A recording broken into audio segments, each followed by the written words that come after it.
Question number 1, ठीक है। Question number 1 में देखो, इधर क्वेश्चन नंबर 1 देखो क्या बोला है। From the following balance sheet you are required to calculate current ratio and quick ratio. Current ratio निकालना और क्विक रेशियो। करेंट रेशियो में किसका काम है बाबू? करेंट एसेट और करेंट लायबिलिटी का, यही काम है। और करेंट एसेट का नाम बोलो क्या क्या होगा। एसेट में देखो बिल्डिंग है, मशीनरी, स्टॉक है, डेटा है, कैश है। तो कौन कौन सा करेंट एसेट होगा बोलो? करेंट एसेट में कौन होगा? स्टॉक होगा, डेटा होगा, कैश होगा। वो तीनों को एक साथ ब्रैकेट तो लिख दो करेंट एसेट। वो तीनों को एक साथ, स्टॉक, डेटा और कैश, तीनों को ब्रैकेट तो लिख दो करेंट एसेट, ठीक है। उसके बाद आ जाओ लाइबिलिटी साइड में। अब तुमको बताना है कौन सा करेंट लाइबिलिटी है, कौन सा करंट लायबिलिटी है। तो कहाँ से लायबिलिटी है बोलो? Capital, reserve, creditor, bill payable, overdraft, tax. तो कौन सा करंट लायबिलिटी होगा? Creditors, bills payable, bank overdraft और प्रोविजन फॉर टैक्स। तो वो चारों के एक साथ ब्रैकेट करके क्या लिख दो? संजरी क्रेडिटर्स लिख दो। तब आगे सबसे पहले लिख दो करेंट एसेट। करेंट एसेट में क्या क्या चीज़ है वो? Stock, data, cash. तो लिख दो स्टॉक प्लस डेटर्स और प्लस कैश। स्टॉक कितना हो गया? 1,20,000। डेटर्स कितना दिया क्वेश्चन में? 1 लाख। और कैश कितना दिया? 85,000। तो तीनों गाइड करके बोलो कितना रहा?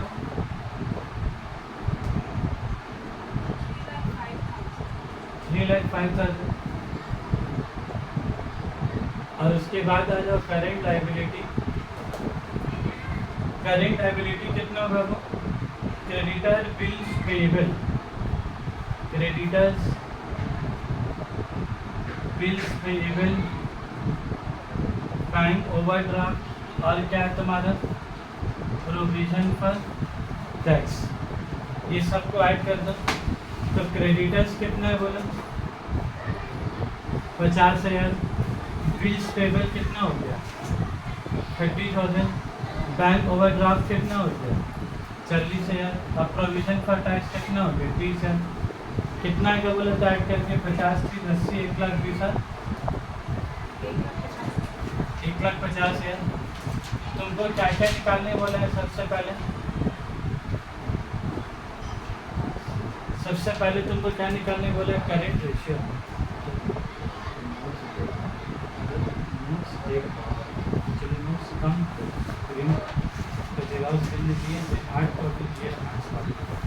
आगे चले तो बोलो करेंट रेशियो का फॉर्मूला तुम्हारे क्या आ जाता है? Current asset divided by current liability. Current asset divided by current liability. तो करेंट एसेट बोलो कितना होगा? 3,05,000 डिवाइडेड बाय करेंट लायबिलिटी कितना होगा? 1.5 लाख। तो 3,05,000 डिवाइडेड बाय 1.5 लाख करोगे कितना आ रहा है?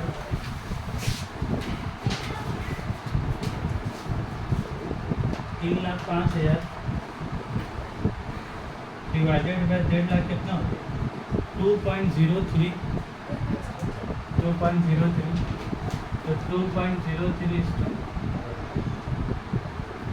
अब यहाँ से है मसला, ये जो क्विक रेशियो निकालने बोला ना, अब क्विक रेशियो में बात सुन लो ना, हम क्या जा रहे हैं। तुम लोग मेरा चलिए कॉलम मत बनाओगे।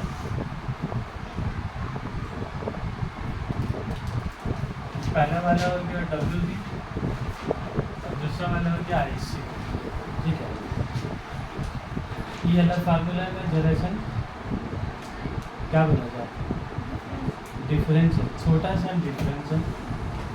WB केस में जो तुम लोग को अभी तक पढ़ा के रखे हैं, क्विक एसेट जो हम लोग पढ़ के रखा है अभी तक, हम वही वाले लिखते हैं। Current asset minus stock minus prepaid expense, ठीक है। न्यूमरेटर में भी आईसी का बोर्ड में भी current asset minus stock minus prepaid expense, ये दोनों का न्यूमरेटर में प्रॉब्लम नहीं है, प्रॉब्लम सिर्फ किधर है, डिनोमिनेटर में। डब्ल्यू बी बोर्ड में क्या है, current liability minus bank overdraft, और आईसी वाला किसमें क्या है, सिर्फ current liability minus bank overdraft नहीं है। तो चलो बंगाल बोर्ड में हम लोग क्या रखूँगा, डिनोमिनेटर में सीएल माइनस बैंक वडी, और दिल्ली बोर्ड वाला सिर्फ क्या करेगा, सिर्फ डिवाइडेड बाय करेंट लायबिलिटी, ठीक है भाई। तो दोनों का आंसर इसमें दोनों का डिफरेंट आएगा, तो दोनों अपना देख के उतारोगे। तो पहले हम लोग डब्ल्यू वाला, ये तो पुराने जो हम लोग कर रहे हैं। करेंट एसेट कितना हो गया बोलो,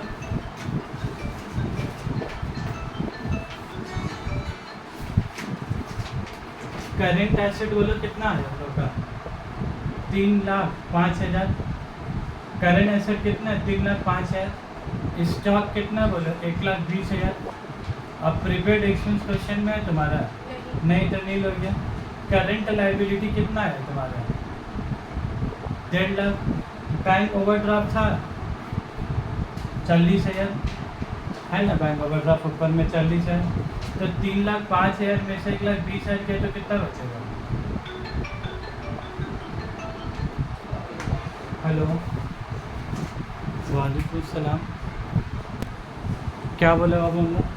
डब्ल्यू बी वाले केस में खाली बैंक ओवरड्राफ्ट लेस होगा, और दिल्ली बोर्ड वाला केस में कोई बैंक ओवरड्राफ्ट लेस नहीं होगा। मतलब ये जो फार्मूला नहीं था, quick asset by quick liability, Delhi board वाले केस में क्विक एसेट तो होगा डिवाइडेड बाय करेंट लायबिलिटी होगा, क्विक लायबिलिटी नहीं होगा, ठीक है। तो ये क्विक एसेट का जो फार्मूला है, current asset minus stock minus prepaid expense. तो देखो स्टॉक कितना था, 1,20,000, तो स्टॉक को क्या किया, माइनस कर दिया। प्रीपेड एक्सपेंस तो क्वेश्चन में नहीं है, तो इसलिए नहीं लिख दिया, divided by current liability minus bank overdraft. तो यहाँ 1.5 लाख माइनस 40, 1,10,000, और दिल्ली बोर्ड वाला कितना लिखेगा सही, 1.5 लाख, उसको माइनस 40 करने की जरूरत नहीं है। इसीलिए दोनों का आंसर क्या आएगा बोलो, दोनों का आंसर आएगा, एक का आया 1.68, एक का आया 1.23। दोनों का बुक में दोनों अलग अलग आंसर है, ठीक है। एक ही क्वेश्चन में दोनों बुक में क्या है, अलग अलग आंसर है, ठीक है। अब उसी के साथ आओ क्वेश्चन नंबर 2 में, क्वेश्चन नंबर 2